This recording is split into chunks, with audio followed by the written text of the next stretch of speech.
Unfortunately, one of the things that happens during the holidays is that we all get into this mode where we want to be like Super Santa.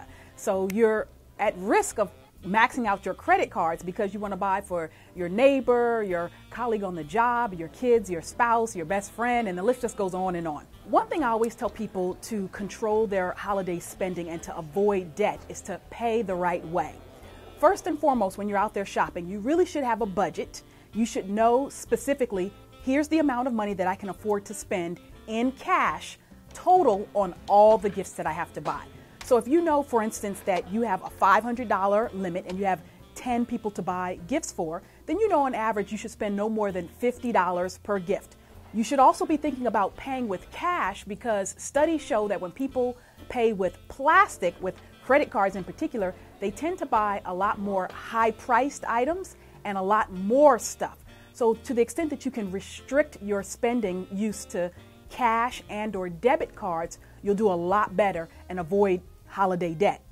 Additionally, though, I realize that so many people are going to go out there and spend with their credit cards. So what I tell people who want to spend responsibly this holiday season is to pick the right credit card.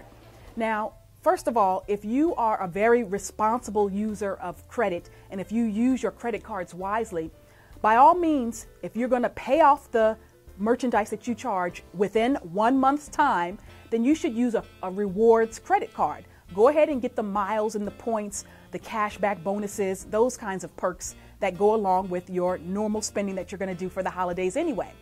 If you won't pay off your balances in full, however, you definitely want to stick with the lowest interest rate credit card that you have in your wallet, preferably one that might offer you a 0% financing deal or perhaps maybe a very low interest rate. This will save you money in finance charges over the long run.